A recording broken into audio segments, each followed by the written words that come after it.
माऊली का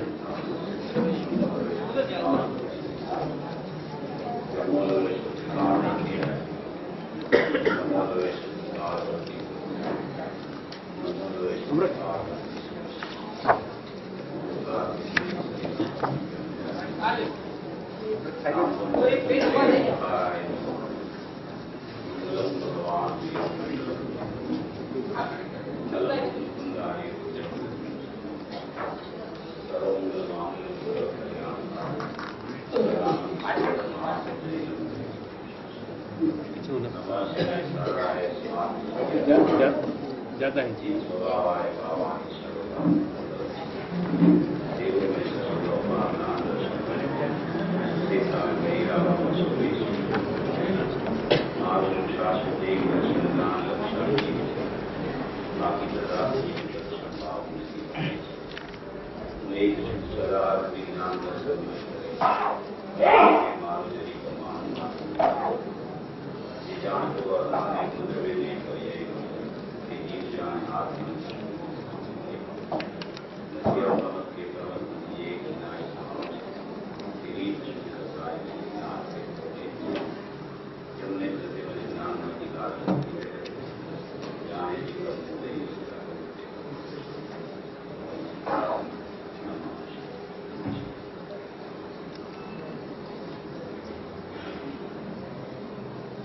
પૂજ્ય ગુરુદેવ શ્રીનું જે ભરત ક્ષેત્રમાં આગમન થયું એ ખરેખર આપણા સૌના ખૂબ જ મહાભાગ્યનો ઉદય છે. કારણ કે પૂજ્ય ગુરુદેવજી શ્રી જેવા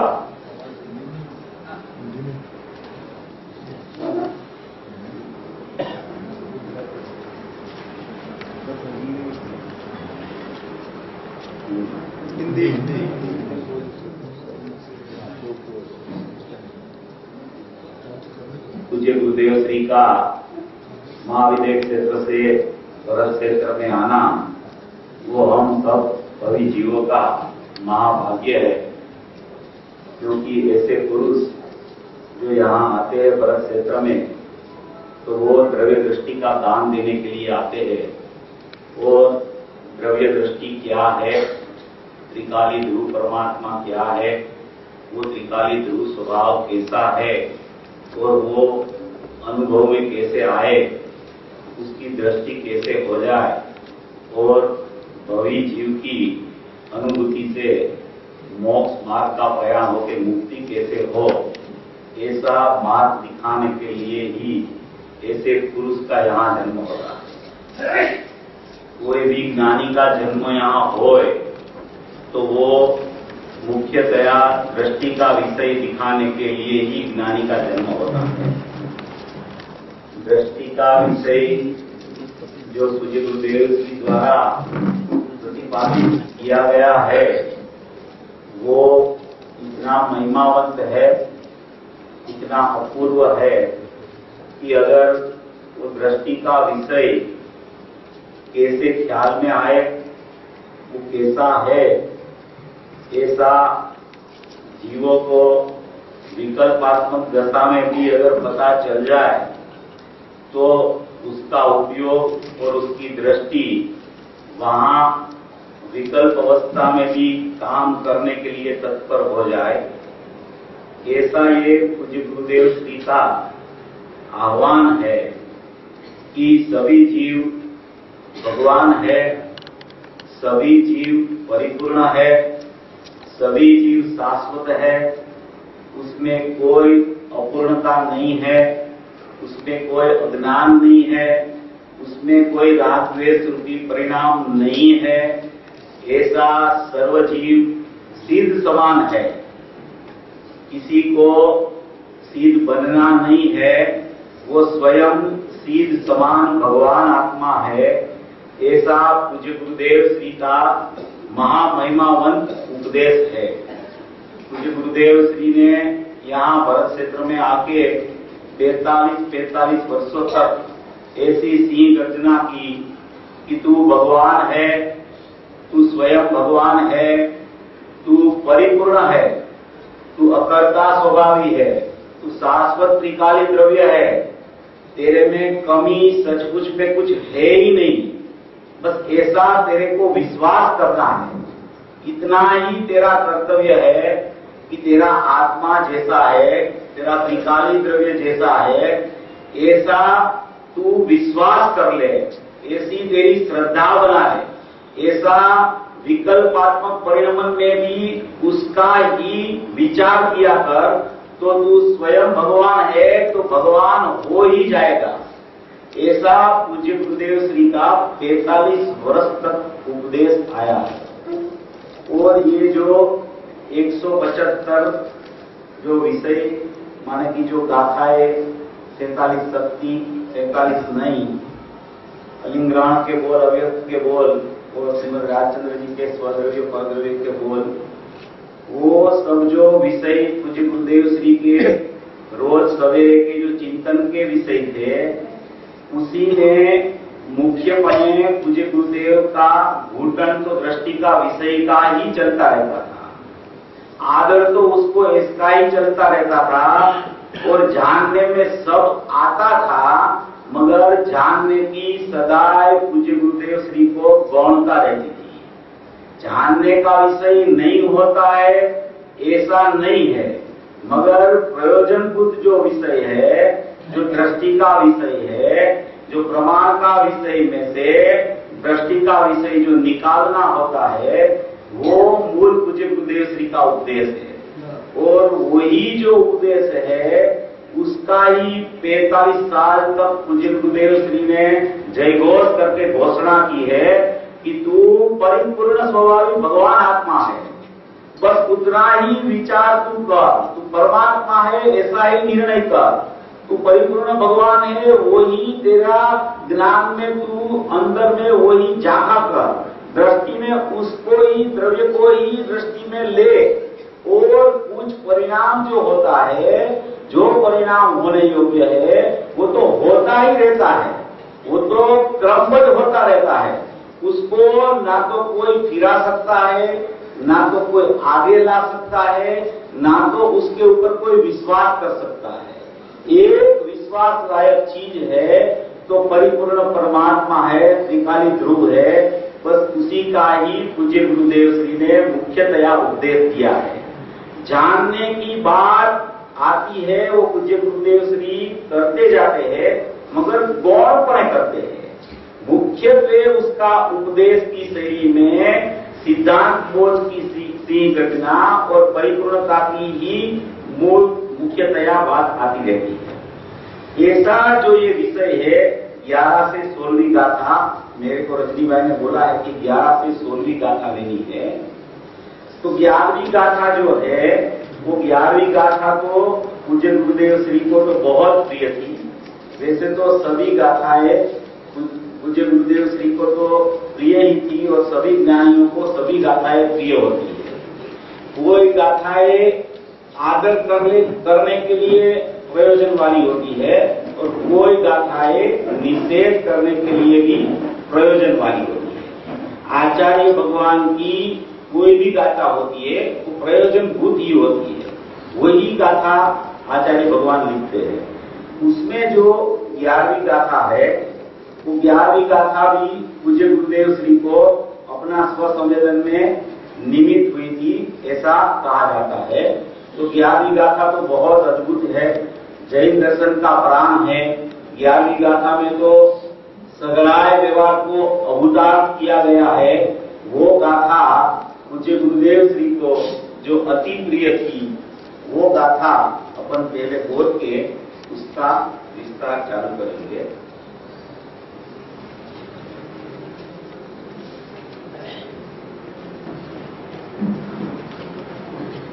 व्यवहार नया भूतार्थ दर्शित शुद्ध नया भूतार्थ से भूतार्थ में आसी गति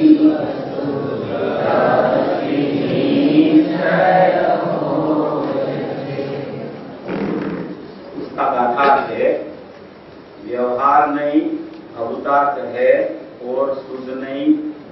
भूतार्थ है, ऐसा ऋषिश्वरों ने दर्शाया है।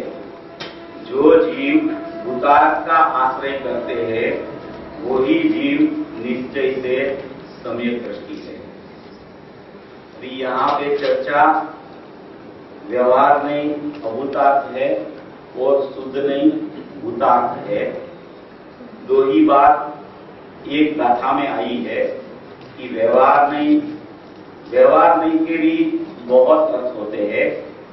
त्रिकाली द्रव्य से देखते हैं तो पूरी पर्याय है, उसको व्यवहार बोला जाता है। उसमें पर्याय में मोह राग द्वेष अज्ञान की पर्याय हो कि सम्यक दर्शन ज्ञान चारित्राणी मोक्ष मार्ग की पर्याय हो, केवल ज्ञान की पर्याय हो या तो सिद्ध की पर्याय हो, कोई भी पर्याय को त्रिकाली द्रव्य की अपेक्षा से अगर त्रिकाली द्रव्य को निश्चय कहे तो पर्याय मात्र को व्यवहार कहा जाता है।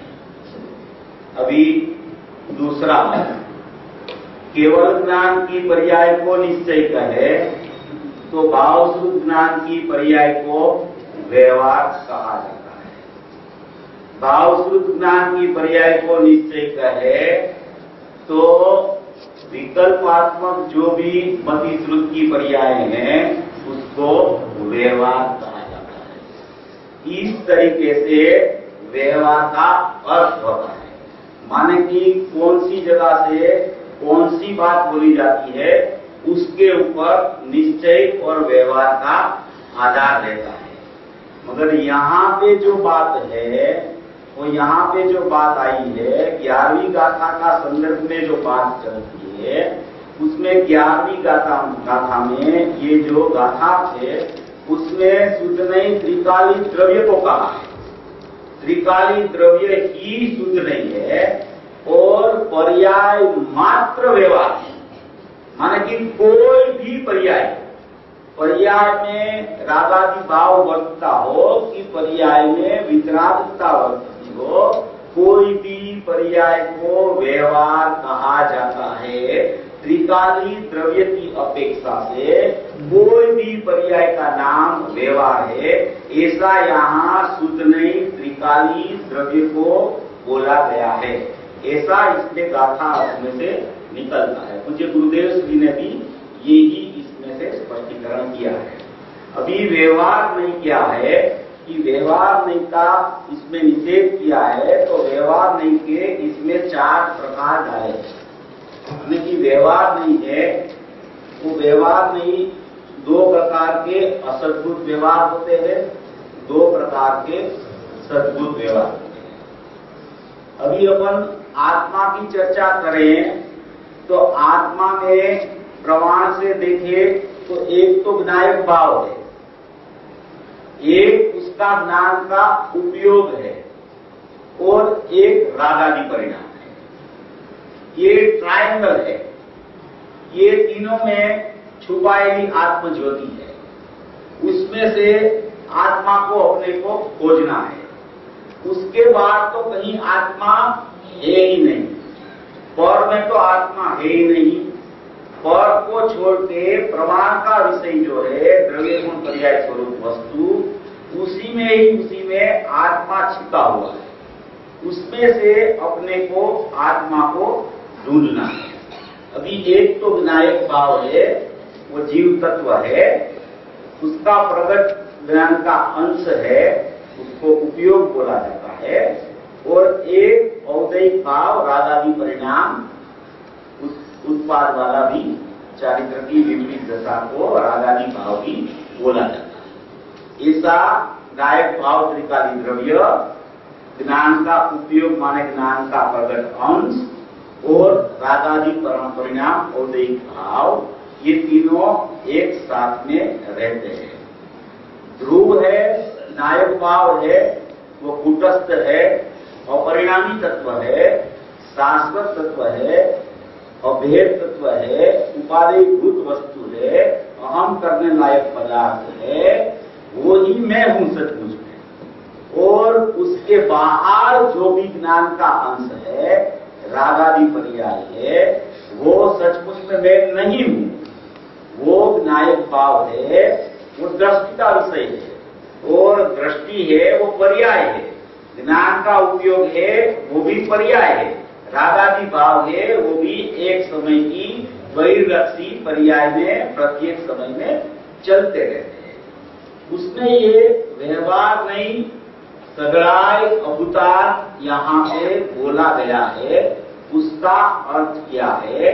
तो व्यवहार नहीं का 4 विभाग इसमें बताया गया है। अध्यात्म में व्यवहार नहीं के 4 पहलू होते हैं। अभी उसमें 2 असद्भुत व्यवहार के हैं, 2 सद्भुत व्यवहार के हैं। वो असद्भुत व्यवहार और सद्भुत व्यवहार वो दोनों से पार नायक तत्व है, वो दोनों से रहित नायक तत्व है।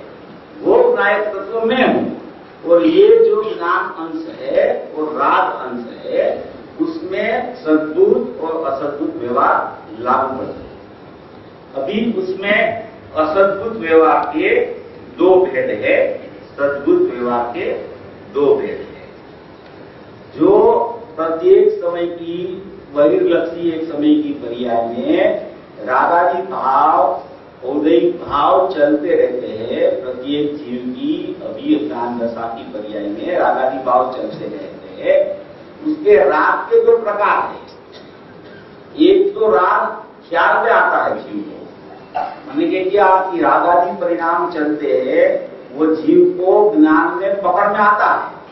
ज्ञान के अंश में पता चलता है कि मेरी एक समय की परलक्षी बहिर्लक्षी पर्याय में रागादि भाव अभी वर्त रहा है, अभी मेरे परिणाम में वितरागता नहीं है, राग का परिणमन चालू है, ऐसा उसको ज्ञान में पता चलता है। तो वो जो रागादि परिणाम का पता चला उसको असद्भुत उपचार व्यवहार बोला जाता है। ये असद्भुत व्यवहार के 2 भेद हैं, वो दोनों भेद राग के हैं। सद्भुत व्यवहार के 2 भेद है, वो दोनों भेद ज्ञान के हैं।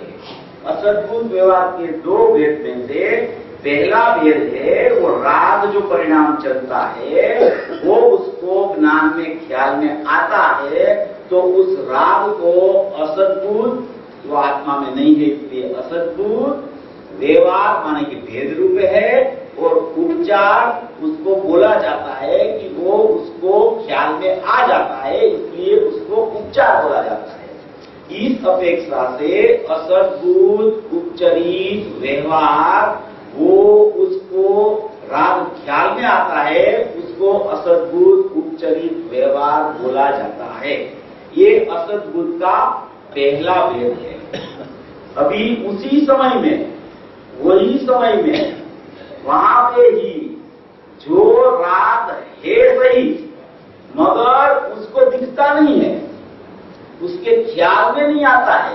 राग है मगर जो ख्याल में नहीं आवे, वो राग को असद्भुत अनुपचरित व्यवहार बोला जाता है। राग तो है, दशा में राग चल रहा है, मगर वो राग उसकी पकड़ में नहीं आता है, उसकी ख्याल में नहीं आता है, उसको असद्भुत अनुपचरित राग बोला जाता है। अभी ये अपनी व्यवहार की चर्चा चल रही है। वो व्यवहार आत्मा में त्रिकालिक नायक भाव में है नहीं, त्रिकालिक नायक भाव से वो बाहर है, उसकी चर्चा चल रही है। उसके 2 भेद है, असद्भुत और सद्भुत। असद्भुत के 2 भेद और सद्भुत के भी 2 भेद। असद्भुत के 2 भेद राग के होते हैं और सद्भुत के 2 भेद ज्ञान के होते हैं। अभी असद्भुत के 2 भेद में एक तो राग है, वो दिखने में आता है, पकड़ में आता है, ख्याल में आता है, वो राग को असद्भुत उपचरित व्यवहार बोला जाता है। और दूसरा जो भेद है असद्भुत का, वो ख्याल में नहीं आता है, उसको असद्भुत अनुपचरित व्यवहार बोला जाता है। जहां तक यथाख्यात चारित्र प्रगट जीव को नहीं होता है, तब तक उसकी परिणमन दशा में राग रहता ही है। चाहे तो राग पकड़ में आवे तो भी रहता है राग, और चाहे राग पकड़ में नहीं आवे तो भी राग उसको चालू ही है।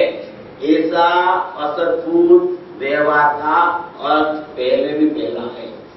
अभी उसके बाद में सद्भुत व्यवहार। सद्भुत व्यवहार जो है वो ज्ञान को सद्भुत व्यवहार बोला जाता है। ज्ञान में जो राग ख्याल में आता है और नहीं ख्याल में आता है, ज्ञान में राग, उसको असद्भुत बोला जाता है। और वो असद्भुत व्यवहार जो ज्ञान में ख्याल में आता है, वो ज्ञान का जो अंश है, वो ज्ञायक का अंश होने से, वो भेद होने से व्यवहार है। ज्ञायक का अंश होने से सद्भुत है, और वो ज्ञान उसके ख्याल में आता है, मगर वो राग को जानता है, इसलिए उसको उपचार बोला जाता है। और वो ज्ञान को राग को जानता है, इसकी अपेक्षा से वो ज्ञान का नाम सद्भुत व्यवहार उपचार, ऐसा उस ज्ञान का अंश को कहा जाता है। सद्भुत माने कि वो ज्ञायक का अंश है, व्यवहार माने कि वो भेद है, और उपचार माने कि वो ज्ञान राग को जानता है, या तो राग उसका ज्ञान में जानने में आ जाता है, उसको सद्भुत उपचार व्यवहार कहा जाता है। और बाद में चौथा भेद है, वो भी सद्भुत अनुपचरित व्यवहार, वो भी ज्ञान का भेद है। ज्ञान वो ही आत्मा, ज्ञान सो आत्मा, वो सद्भुत अनुपचरित व्यवहार उसको बोला जाता है।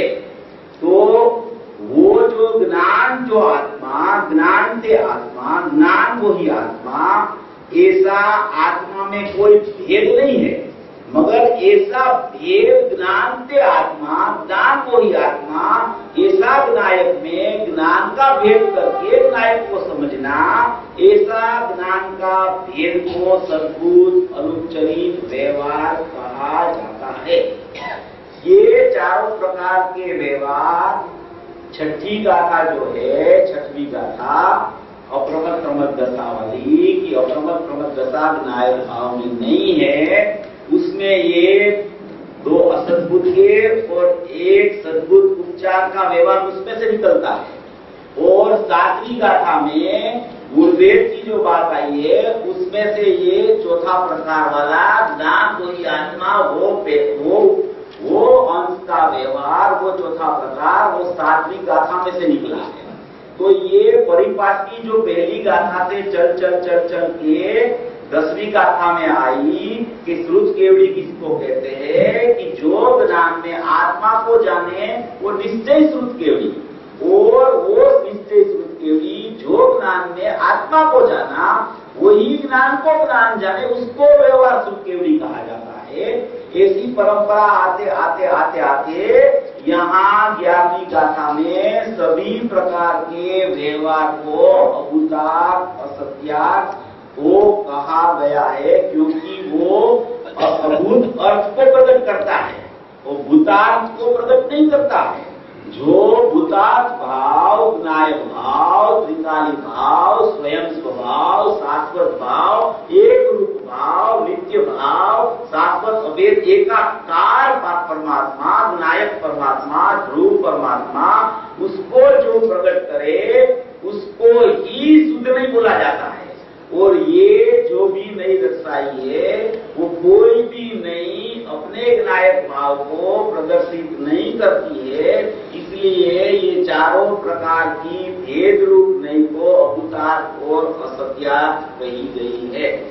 ये यहाँ पे जो गाथा ने शुद्ध नहीं कहा है वो त्रिकाली द्रव्य है, और जो व्यवहार बोला गया है वो चारों प्रकार का व्यवहार को अभूत और असत्यार्थ अर्थ को प्रकट करने वाली नई बताई गई है। नई है वो कभी त्रिकाली द्रव्य को ये व्यवहार नहीं, निश्चय नहीं प्रकट नहीं कर सकती। परम शुद्ध निश्चय नहीं का, शुद्ध नहीं का जो विषय है वो त्रिकाली द्रव्य है। माने कि ये जो नई बताई गई है वो व्यवहार नहीं, सदरी व्यवहार नहीं, वो अभूतार्थ होने से उसका यहाँ निषेध किया गया है। और शुद्ध नहीं, एक ही भूतार्थ है, एक ही सत्यार्थ है, माने कि त्रिकाली द्रव्य ही सत्यार्थ है, त्रिकाली द्रव्य ही भूतार्थ है, और त्रिकाली द्रव्य एक है, इसलिए उसको बताने वाली नहीं भी एक है।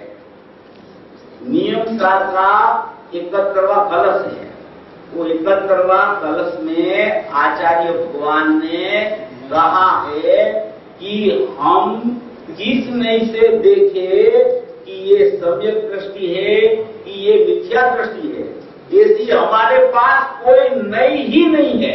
हमारे पास तो ऐसी ही एक नहीं है कि जो हमारे त्रिकाली स्वभाव को ही देख सके, वही एक नहीं है जो हमारे त्रिकाली स्वभाव को देख सके। इसलिए त्रिकाली विनायक भाव एक है तो नई एक ही होती है। पंचाध्याय कर्ता ने भी कहा है कि एक ही नहीं है, कि जो नहीं अपने आत्मा को बताए, वो जो आत्मा को बताए उसको हम नहीं बोलते। शुद्ध नहीं से आत्मा दिखने में नहीं आता है, जिसपे आत्मा दिखने में आवे उसका नाम शुद्ध नहीं है। माने कि कोई भी जगह पे त्रिकाली द्रव्य की मुख्यता सर्वस्वता नहीं छूटना, उसको ही सचमुच में नहीं कही जाती है। उसके अलावा त्रिकाली द्रव्य को जो नहीं बताती है उसको सचमुच में नहीं ही नहीं कही जाती है। जो त्रिकाली द्रव्य एक है तो वो एक को बतावे उसका नाम ही यहाँ नहीं कही गई है। बाद में 43 नई का प्रकरण है। वैसे तो एक दिनांक में अनंत नहीं है, ये वो विषय अलग है, मगर यहाँ दृष्टि के विषय की चर्चा है। त्रिकाली द्रव्य को बताना है, ध्रुव स्वभाव को बताना है, एक रूप भाव को बताना है। तो एक रूप भाव, त्रिकाली भाव, शाश्वत भाव, उसको उसके जैसी ही परिणमन वाला अंश उसको बता सकता है। उसके लिए यहाँ व्यवहार नहीं को अभूतार्थ कह के शुद्ध नहीं को भूतार्थ कहा गया है। ऐसे 4 प्रकार वाली नहीं वो आत्मा में नहीं है, त्रिकाली द्रव्य में नहीं है। त्रिकाली द्रव्य है वो ध्रुव है, और ये जो परिणमन है वो उत्पाद वाला है। उत्पाद है वो संयोग है, द्रव्य है वो स्वभाव है। स्वभाव में संयोग की अनादि अनंत नास्ति है। कोई समय ऐसा नहीं होता है कि त्रिकाली द्रव्य जो स्वभाव है, ध्रुव भाव है, उसमें कोई अंदर में उत्पाद हो, अंदर में कोई व्यय रूप भाव हो। ऐसा त्रिकाली द्रव्य है ही नहीं। जिसकी दृष्टि करना है, जिसकी दृष्टि होती है, तो दृष्टि तो स्वयं उत्पाद है, ज्ञान का अंश तो स्वयं उत्पाद है। तो वो उत्पाद किसे बोला जाता है? व्यक्त को बोला जाता है। और ध्रुव किसे बोला जाता है? अव्यक्त को बोला जाता है। तो उत्पाद व्यय ध्रुवयुक्तम सत्य जो है उसमें वो प्रमाण का विषय है। वो प्रमाण का विषय में से शुद्धने का विषय जो निकालता है वो जिन वचन में कुशल है। माने कि गुरुदेव का उपदेश 43 साल तक यही चल रहा है कि जो भी विषय आए, कोई भी विषय चले, माने कि प्रवचन सार का विषय चले, त्रिकाली द्रव्य शुद्धने का विषय चले, समय सार का विषय चले, नियम सार का विषय चले, मगर उसी में से पहले अपने स्वभाव को खोज लेना, अपना स्वभाव जो शाश्वत है उसको निकालना, दूसरी सब दृष्टि छोड़ते जाना। गुरुदेव भी क्या करते हैं कि दृष्टि का विषय बताते जाते हैं, पर्याय का ज्ञान कराते जाते हैं, और आधारभूत विषय को दृष्टि में लेने का उपदेश दिया करते हैं कि जो भाई भगवान आत्मा तेरा यहीं पे है, जहां तेरा प्रगट ज्ञान का अंश उपयोग रूप है, वहीं तेरा अंशी छुपा हुआ है। वो अंश में ही तेरा अंशी विद्यमान है। वो अंश को पकड़ के तू अंशी में चला जा। वो अंश तो प्रगट है सबके पास, ज्ञान का अंश तो प्रत्येक जीव के पास जानना जानना जानना जानना जानना जानना, वो अंश तो प्रत्येक समय में प्रत्येक जीव को चलता है। वो अंश में तो उसका अंश अंशी में से आता होने से उसका अंशी तो उसके प्रकट विद्यमान है ही, उसको ढूंढना नहीं है, वो उसमें है ही, विद्यमान अंश में अंशी है ही। तो अंश को तू पकड़ ले तो वो अंश में तो अंशी ही दिखेगा तुझे। तो वो ज्ञान तो प्रत्येक समय में प्रत्येक जीव के पास प्रकट है, और वो ज्ञान का कार्य यही है कि उसमें अंशी को देखना। वो ज्ञान का अंश का प्रयोजन इतना ही है कि उसमें अंशी को देखना। सुधने का प्रयोजन इतना ही है कि उसमें शुद्ध स्वभाव को देखना, उसके अलावा उसका कोई प्रयोजन नहीं है। ऐसा यहाँ शुद्ध नहीं त्रिकाली द्रव्य को कह के वो जो प्रकट होने वाला अंश है वो ऐसा जयघोष करेगा कि मैं त्रिकाली द्रव्य हूँ, मैं वर्तमान में शुद्ध हूँ, मैं वर्तमान में परिपूर्ण हूँ, उसको शुद्ध नहीं बोला जाता है। शुद्ध नहीं से शुद्ध आत्मा पकड़ में नहीं आता है। मैं शुद्ध आत्मा हूँ, उसका नाम शुद्ध नहीं है। ऐसा द्रव्य दृष्टि का दान पूज्य गुरुदेव श्री ने 45 वर्षों तक दिया है। और ये जो 11वीं गाथा है वो दृष्टि के विषय की गाथा है। उसमें यहाँ कदम कदम पे व्यवहार का निषेध करके निश्चय माने के भूतार्थ सत्य त्रिकाली द्रव्य स्वभाव को ही बताने का आचार्य भगवान ने इसमें प्रकट किया है। जो मैं हूँ, मैं त्रिकाली द्रव्य हूँ, मैं शुद्ध आत्मा हूँ, मैं अभेद हूँ, मैं परिपूर्ण हूँ, तो उसमें कोई भेद रूप वस्तु ही नहीं है। भेद रूप वस्तु अभेद में नहीं है। जहाँ भेद है वहाँ है, उसे भेद को भेद में रहने दो, मगर अभेद को देखने के टाइम में भेद को याद मत करो। गौण करके भी यहाँ कहा गया है, तो गौण करके भी भेद को दृष्टि में नहीं रखना है। दृष्टि में तो अकेला त्रिकाली द्रव्य रखना है कि मैं शुद्ध स्वभावी भगवान आत्मा हूँ, मैं त्रिकाली द्रव्य हूँ, मैं परमात्मा हूँ, मैं शुद्ध हूँ, मैं अखंड हूँ, मैं शाश्वत हूँ। जैसे जोगानी जी ने जो द्रव्य दृष्टि प्रकाश में उसके जो बोल आए, वो अपन जो पढ़े, अपन उसका स्वाध्याय करे, तो उसमें अपने को ये 6वीं गाथा, 7वीं गाथा, 11वीं गाथा, 14वीं गाथा, 15वीं गाथा, सभी द्रव्य दृष्टि वाली गाथा ही उसमें अपने को नजरअंदाज होती जाए। उसको पढ़ते पढ़ते पढ़ते पढ़ते एक गाथा का स्मरण होता जाए, और इस गाथा को पढ़ते पढ़ते ऐसा लगे कि जोगानी जी ने तो ये गाथाओं में से ही ध्रुव को निकाला है। माने कि प्रत्येक गाथा में ध्रुव छिपा हुआ है, कोई गाथा में ध्रुव नहीं है ऐसा नहीं है। पहली गाथा में देखो, दूसरी में देखो, 415 में कोई भी गाथा देखो, उसमें पूज्य गुरुदेव श्री ने तो पुण्य पाप आश्रम बंद की गाथाओं में से भी शुद्धात्मा निकाला। सवर निर्जरा और मोक्ष की गाथाओं में तो शुद्धात्मा है ही, मगर पुण्य पाप आश्रम बंद की गाथा है, उसमें भी पूज्य गुरुदेव श्री ने तो पुण्य पाप का भाव में नहीं हूँ, ऐसा त्रिकाली द्रव्य में हूँ, आश्रम रूप में नहीं हुआ हूं कभी, ऐसा मैं निराश्रवी परमात्मा हूं, बंध रूप में कभी नहीं हुआ हूं, ऐसा मैं अबंध स्वभावी भगवान आत्मा हूं। ऐसी ही पूज्य गुरुदेव श्री की द्रव्य दृष्टि दिखाने वाली शैली अपने को मिली है।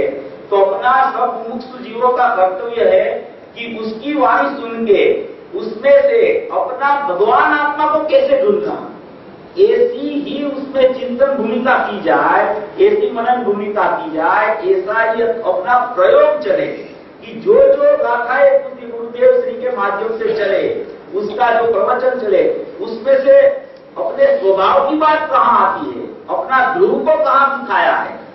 दूसरा सब ज्ञान कराने के लिए चीजें आती रहती है।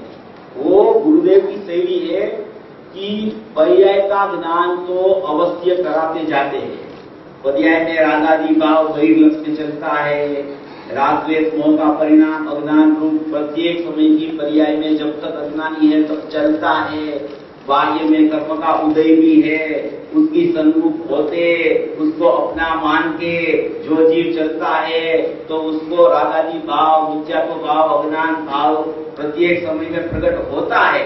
ऐसा ज्ञान कराते जाते हैं और ऐसा ज्ञान करा के वो तरफ का लक्ष्य छुड़ा के त्रिकाली द्रव्य को बता के उसकी दृष्टि कैसे करना, उसका ज्ञान कैसे करना, उसमें कैसे रमना, उसमें कैसे लीनता करना, वही पूज्य गुरुदेव श्री का मुख्यतया उपदेश वही रहा है। ये 11वीं का था, पूज्य गुरुदेव श्री को इतनी प्रिय थी कि इसमें जब भावार्थ चला तो वो भावार्थ उसने 3 बार भावार्थ लिया, ठेर के 3 बार भावार्थ लिया, क्योंकि जीव को व्यवहार का पक्ष अनादि का चलता है।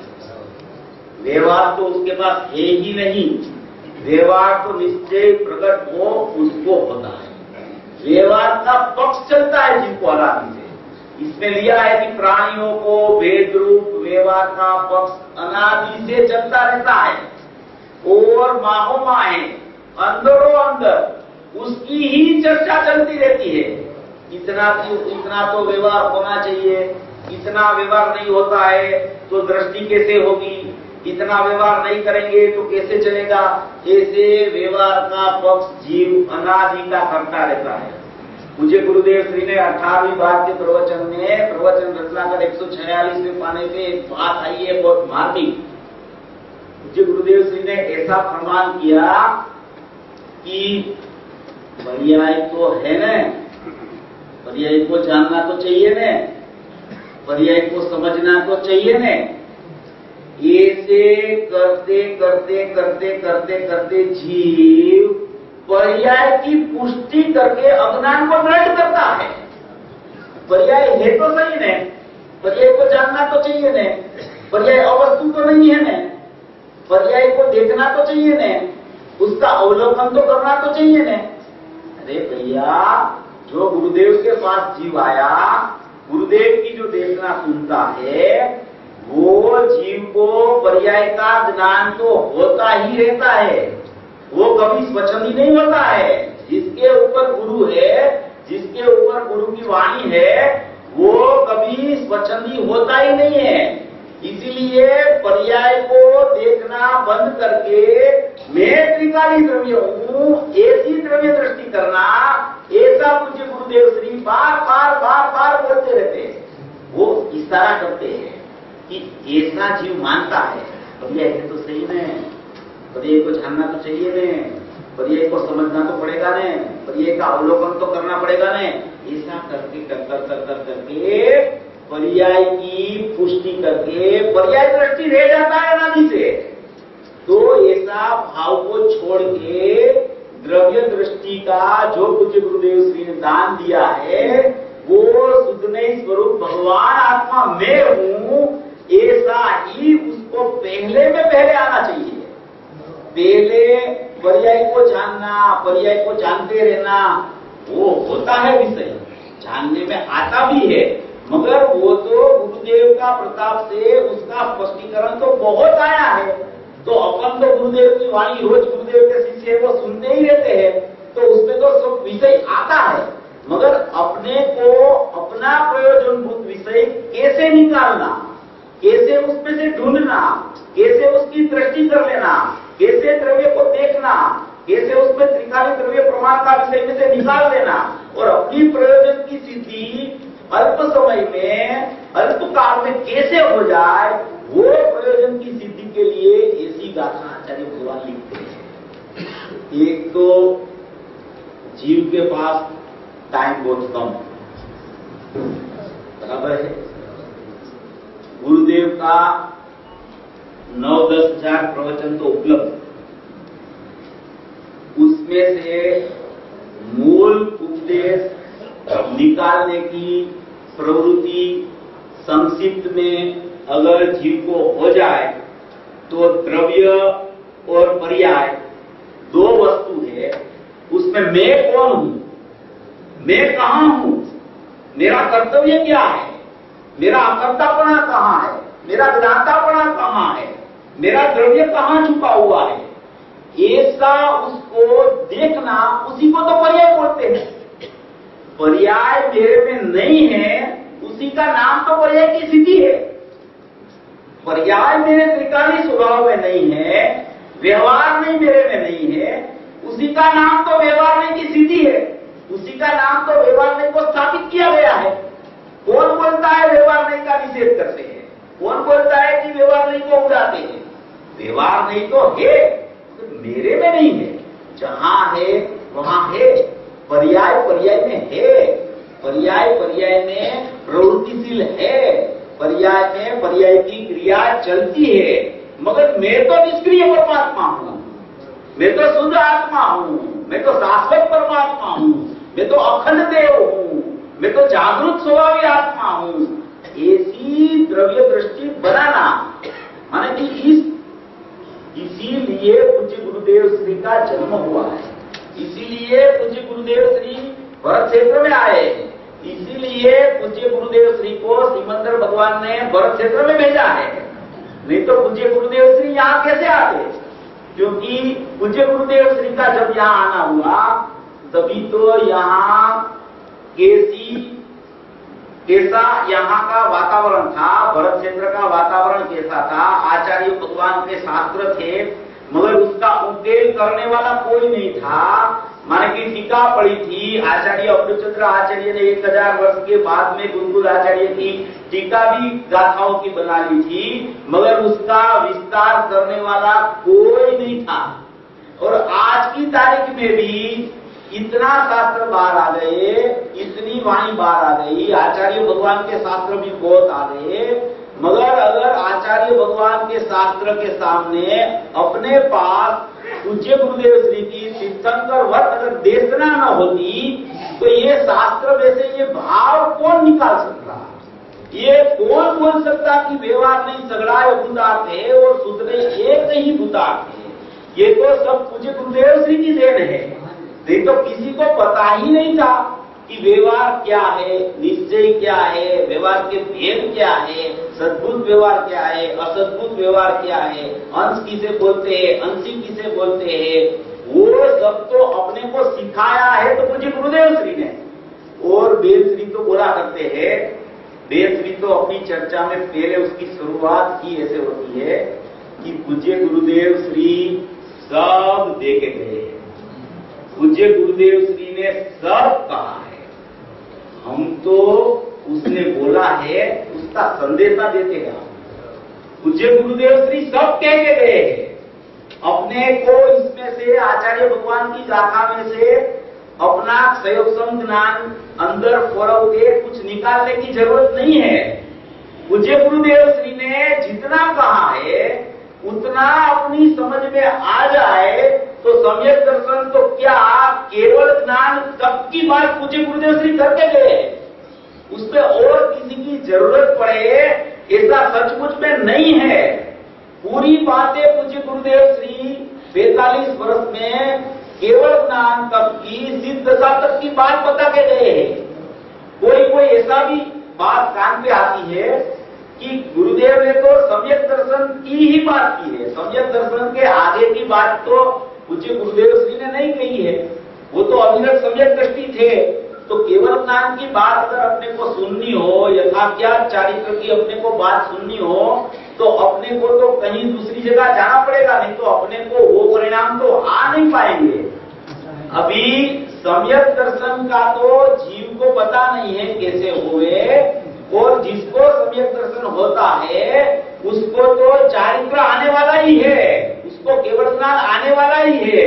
तो ये परम प्रतापी पुरुष, सी गर्जना वाला पुरुष, भगवान आत्मा को दिखाने वाला पुरुष, उसकी देशना में कोई कमी नहीं है, उसमें परिपूर्ण बात आ गई है। इसको एक बात को अवधारने से सम्यक दर्शन तो अल्प समय में प्रकट हो जाता है। अगर उसको पता चला कि सम्यक दर्शन की अनंत पर्याय जो प्रकट होने वाली है और केवल ज्ञान की अनंत पर्याय जो प्रकट होने वाली है भविष्य में, वो मेरे पारिणामिक भाव में शक्ति रूप तो वर्तमान में विद्यमान है, वर्तमान में पड़ी है। ऐसा मेरा पारिणामिक भाव है, ऐसा मेरा परम पारिणामिक भाव स्वभाव भाव वो मैं हूं, ऐसा उसको पता चल जाए, वो अंदर देखे, वो अंदर जाके उसको देखने का प्रयास करे, तो उसको सब दिखता है। वो अभी बोल रहे थे ना, ये राकेश जी के प्रत्यक्ष परोक्ष का भेद छोड़ दो। श्रुत ज्ञान तो भाव, श्रुत ज्ञान तो परोक्ष है, केवल ज्ञान प्रत्यक्ष है, वो बात नहीं है। पारिणामिक भाव को जो देखता है उसको सब प्रत्यक्ष ही है, प्रत्यक्ष परोक्ष कुछ होता ही नहीं उसको। आत्मा दिखे उसको सब प्रत्यक्ष हो जाता है, उसको केवल ज्ञान भी दिख जाता है भाव श्रुत ज्ञान में, निर्विकल्प दशा में। भाव श्रुत ज्ञान की निर्विकल्प दशा की पर्याय में भी केवल ज्ञान का दर्शन हो सकता है। ऐसा पूज्य गुरुदेव श्री ने रात्रि चर्चा में भी बोला था और राजकोट में भी बोला है। इसलिए कोई बात पूज्य गुरुदेव श्री अधूरी रख के नहीं गए, पूरा विस्तार करके पूरा सम्यक दर्शन का और केवल ज्ञान का परिपूर्ण विषय बता के पूज्य गुरुदेव श्री गए। और अपने को तो उसको गुरुदेव की वाणी में जो उसका भाव आया है वो भाव को ग्रहण करके अपने भगवान आत्मा के ऊपर दृष्टि करना उतना ही अपना कर्तव्य है, उससे ज्यादा कुछ करना नहीं है। उतना ही कर्तव्य में सम्यक दर्शन दान चारित्राणी मोक्ष मार्ग की प्रगटता हो सकती है। जितना संयोग जीव का है उतना विस्तार में जाए तो कोई उसमें खर्चा नहीं है, जा सकता है, मगर ज्यादा आकुलता होवे तो त्रिकालीन द्रव्य की बात जो पूज्य गुरुदेव श्री ने कही है कि तू भगवान आत्मा है, तेरा प्रगट ज्ञान का अंश है, वो अंश में अनुभूति स्वरूप भगवान आत्मा बाल गोपाल सबको जानने में आ रहा है। आएगा ऐसा नहीं, आ रहा है, बस ऐसा भगवान आत्मा में हूं, इतना ही तो कार्य है। राग तो चलता है पास में, जितना भेद है, जितना ज्ञायक और ज्ञान का भेद उसको दृष्टि में आता है उतना राग तो प्रकट होता ही रहने वाला है। और जितना ज्ञान और ज्ञायक का भेद निकल के अभेद पर दृष्टि जाती है तो वहां राग की जगह वितरागता प्रकट हो जाएगी। इतना ही कर्तव्य है, भेद की दृष्टि छोड़ना, अभेद की दृष्टि करना, ज्ञान का अंश में भगवान आत्मा अनुभव में आ रहा है, ऐसा विचार कर करके अपने ज्ञायक का अंदर दृष्टि में पुरुषार्थ बढ़ाना, अपना ज्ञायक का विकल्पात्मक श्रद्धांत जो आया है उसको दृढ़ करना, वही आत्मार्थी का कर्तव्य है। दूसरा कुछ करना और कर्तव्य है ही नहीं, क्योंकि वो कुछ कर ही नहीं सकता है। पर्याय में कोई फेरफार कोई चीज कर सकता नहीं है। प्रत्येक समय की प्रत्येक पर्याय क्रमबद्ध सकारक से क्रम नियमित चलती ही रहती है। जितनी पर्याय प्रकट होने वाली है वो सभी अंदर पारिणामिक भाव में गर्भित है। जितनी पर्याय प्रकट हो गई है वो सब व्यय होकर अंदर योग्यता रूप गर्भित पड़ी है और वर्तमान पर्याय निर्णय करती है भगवान आत्मा। इतना ही उसका कर्तव्य है। भूत भविष्य की पर्याय की सोच नहीं करना। वर्तमान पर्याय में वर्तमान त्रिकालीन द्रव्य में हूं, उतना ही कर्तव्य है जिनका। बस उसी के ऊपर वही दृष्टिकोण से अकर्ता स्वभाव में हूं, ज्ञायक भाव में हूं, ज्ञाता स्वभाव में परमात्मा हूं, उतना ही कर्तव्य जीव का है। उसी को ही देखना, उसी का विषय को पकड़ना। विषय तो ये 11वीं गाथा से 16वीं गाथा में सब आएगा। 11वीं गाथा में ज्ञानी होता है, बाद में 12वीं गाथा में ज्ञानी की परिणमन की विकल्पात्मक दशा का वर्णन आता है कि व्यवहार नहीं, कोई कोई ने कोई वक्ते जाना हुआ प्रयोजनवान है। किसी किसी को किसी किसी वक्त में, यानी कि अज्ञानी को नहीं, केवली को नहीं, निर्विकल्प ज्ञानी को नहीं, सविकल्प दशा में सविकल्प ज्ञानी को कोई कोई वक्ते कोई कोई को जाना हुआ प्रयोजनवान है। वो 12वीं गाथा में भी ज्ञानी की विकल्पात्मक दशा का वर्णन आएगा। वो जानना उसका चलता रहता है। अभी दशा में क्या चल रहा है, कितना राग कम हुआ, कितनी वितरागता बढ़ी, वो सब ज्ञानी की ज्ञान पर्याय में प्रत्येक समय में उसका स्वपर प्रकाशक स्वभाव होने से वो स्वभाव ही अंदर से प्रकट रूप ही स्वपर प्रकाशक ऐसा होता है कि उसमें ऐसा ही जानना चलता है जैसा बाद में राग है और जैसा अंदर में नायक भाव है।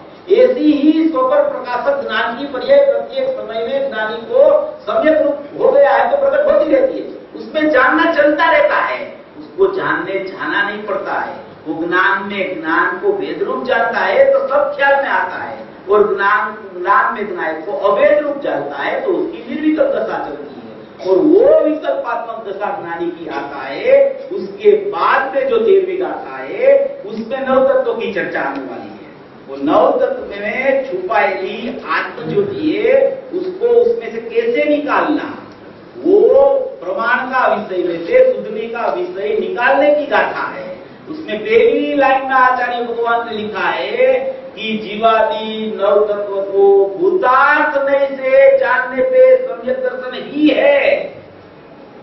एक को जानने से तो सम्यक दर्शन होता है, ऐसा तो 11वीं गाथा में आया है कि भूतार्थ स्वभाव को जानने से सम्यक दर्शन होता है। अभी तो ये गाथा की साय भी सूखी नहीं है, और 13वीं गाथा में आचार्य भगवान आप इसे लिख देते हो कि भूतार्थ नहीं से नव तत्व को जानने से सम्यक दर्शन होता है।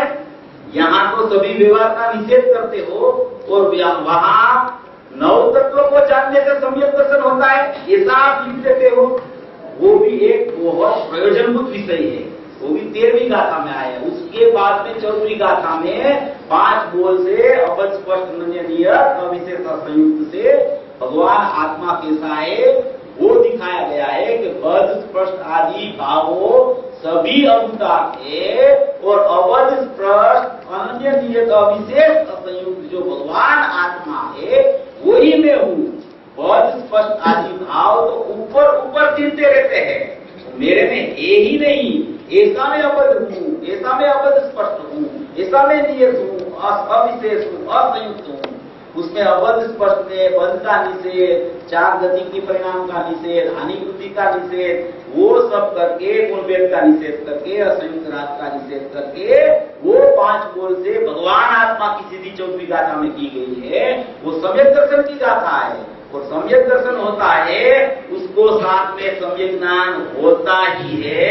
उसकी 15वीं गाथा है कि जो भगवान आत्मा त्रिकालिक रूप परमात्मा, अभेद परमात्मा, अखंड परमात्मा, उसको जो देखता है वही ज्ञान को जिन शासन बोला जाता है, जिन दर्शन बोला जाता है, वो 15वीं गाथा है। उसमें 15वीं गाथा में ज्ञान की विधि बता के क्रियाकार ज्ञान का तिरोभाव और ज्ञानाकार सामान्य ज्ञान का आविर्भाव, वो भेद ज्ञान की विधि बता के त्रिकाली द्रव्य को एक तरफ रख के ज्ञान में तिरोभाव आविर्भूत बता के श्रद्धा का विषय को अकबंध रख के ज्ञान में भेद ज्ञान करके सामान्य ज्ञान का आविर्भाव करके भेद ज्ञान करा के सभी ज्ञान की विधि बताई है। और 16वीं गाथा में दर्शन ज्ञान चारित्र वही आत्मा है, दर्शन ज्ञान चारित्र का भेद को अनात्मा है, दर्शन ज्ञान चारित्र को अभेद से देखो तो वही आत्मा है। ऐसा 16वीं गाथा का विषय है। ऐसे 11, 12, 13, 14, 15, 16 गाथा में ये सब गाथाएं जो है उसमें सब में त्रिकाली द्रव्य दिखाने की ही विधियां छुपी हुई है कि मैं कौन हूँ, मैं कहाँ हूँ, मैं कैसा हूँ, मैं कहाँ रहता हूँ, मैं अनादि अनंत मेरा उपयोग में रहता हूँ, मेरा उपयोग से बाहर मेरा नायक भाव कहीं गया ही नहीं है, ऐसा मेरा शाश्वत स्वभाव मेरा ज्ञान अंश में वर्तमान में प्रकट रूप है ही, उसको लाना नहीं है, उसको उपयोग को बाहर से हटाकर उपयोग को अंदर में लाना, वो बात वो विषय अलग है। मगर यहाँ तो ज्ञान का अंश में ज्ञायक भाव छिपा हुआ है, ज्ञान उपयोग में ज्ञायक भाव वर्त रहा है, ऐसा अंश में अंशी में हूँ, ऐसा श्रद्धा ज्ञान प्रकट करना, उसका नाम सम्यक दर्शन ज्ञान चारित्राणी मोक्ष पाठ है। ऐसी विधियां 11 से 16 गाथा में परिपूर्ण रूप से भगवान आत्मा कैसा है ऐसा आचार्य भगवान ने घोषणा करके बताया है। उसका आगे विस्तार अपन एक एक बात करके जितना अपनी स्वयं की योग्यता है ऐसा अपन कर सकेंगे, ऐसा करेंगे। बाकी तो गुरुदेव ने जो विस्तार किया है ऐसा उसमें से तो समुद्र के बिंदु के समान भी अपन विस्तार नहीं कर सकते हैं, क्योंकि उसके पास तो ऐसा ज्ञान का समुद्र भरा हुआ है, ऐसा ज्ञान ज्ञान ज्ञान ज्ञान अखंड अखंड अखंड ज्ञान, ऐसी उसकी परिणति उसमें केली करती रमती रहती है कि उसकी बातें जो सुनते हैं तो अपने को ऐसा लगता है कि ये जो पुरुष कहते हैं सचमुच में मैं तो ऐसा ही हूँ, ऐसा ही अंदर से भाव चलता रहता है। हालांकि उसकी देशना में इतनी चमत्कारिक देशना है उसकी, इसकी भाषा में भी कोई ऐसी अलंकारिकता है कि सामने वाले जीव को, श्रोता को उसका भगवान आत्मा उसमें नहीं दिखे, ऐसा हो ही नहीं सकता। मुझे गुरुदेव श्री बोलते हैं कि कितना सरल मार्ग है, कितना सहज मार्ग है। दृष्टि का निदान में एक बोल आया है। मुझे गुरुदेव श्री को किसी ने पूछा कि आप ऐसा बोलते हो कि ये अनुभूति इतनी सरल है, इसमें भगवान आत्मा को देखना उसमें कोई पुरुषार्थ इतना है ही नहीं, थोड़ा सा पुरुषार्थ है, वो भी यथार्थ समझ का पुरुषार्थ है, यथार्थ समझण का पुरुषार्थ है। यथार्थ समझण हो जाती है तो दृष्टि द्रव्य पे चली ही जाती है। तो मुझे गुरुदेव श्री को किसी ने प्रश्न किया कि ये अनुभूति इतनी सरल है, उसका कोई मार्मिक का तो बताओ। मुझे गुरुदेव श्री ने ऐसा बोला कि जो हाथी जो चल रहा है ना, हाथी, वो हाथी की चाल तो इतनी धीरे होती है, बहुत आहिस्ता आहिस्ता चलता है। चींटी की चाल तो स्पीडी होती है और हाथी की चाल तो बहुत धीरे धीरे होती है। वो गुरुदेव ने ऐसा जवाब दिया कि तुम इसके साथ में चल सकते हो। श्रोता ने बोला हाँ, हम इसके साथ में तो जरूर चल सकते हैं। तो उसके साथ में चल के उसके ऊपर फूल रख के आ जाओ। तो बोले उसको फूल तो हम रख सकते हैं, फूल रख के तुम आ जाओ। अनुभूति इतनी सरल है, इसमें कोई कठिन काम नहीं है। अज्ञानी ने उसको कठिन बना दिया है। अनुभूति बहुत सरल है। भगवान आत्मा तो मैं हूं, ज्ञान का उपयोग तो प्रकट है, उसको स्वीकार करना है, उतना सरल मार्ग है। स्वभाव को देखे बहुत सरल है। विभाव से अंदर आने का सोचे तो विभाव पर दृष्टि देती है तो विभाव कभी छूटता नहीं है। अगर विभाव को गौण करके विभाव का ज्ञान रखे, मगर ज्ञान वो ज्ञान पर भी दृष्टि न रखे, विभाव का ज्ञान रखे मगर वो ज्ञान पर दृष्टि न रखे, वो ज्ञान होते समय मैं तो नायक परमात्मा हूं, मैं तो परिपूर्ण भगवान आत्मा हूं, मेरे में विकार हुआ ही नहीं है, मैं तो शाश्वत चैतन्य परमात्मा हूं, ऐसा जब उसका दृष्टि में आवे, ऐसा ज्ञान में आवे, तो ये भगवान आत्मा को दर्शन देने के लिए तैयार है और वो दर्शन दे रहा है। ज्ञान का उपयोग उसका दर्शन दे रहा है, मगर उसको स्वीकार नहीं आता है। बस इतना ही भवी जीव का आत्मार्थी का कर्तव्य मात्र इतना है। ज्ञान में अनुभूति स्वरूप भगवान आत्मा अनुभव में आ रहा है, उसका ज्ञायक का स्वीकार करना, ज्ञायक पर दृष्टि करना, अवेद पर दृष्टि जम जाना, वही ये गाथा का मर्म वही है और वही मुझे गुरुदेव श्री ने अपन सबको सिखाया है। ये मुझे गुरुदेव श्री का संदेश सर्वभव्य जीव उसका आदर करके सर्व जीव की मोक्ष मार्ग में प्रवृत्ति त्वरित होए।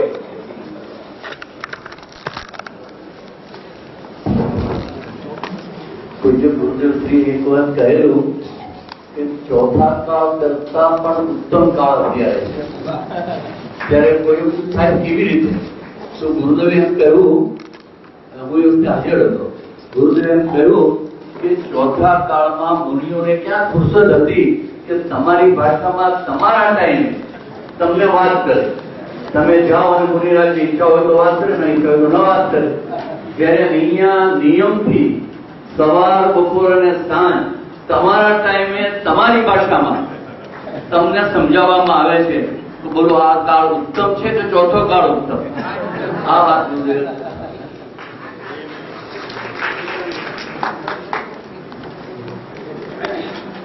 હાજી કાલનો પ્રોગ્રામ ચાલુ છે.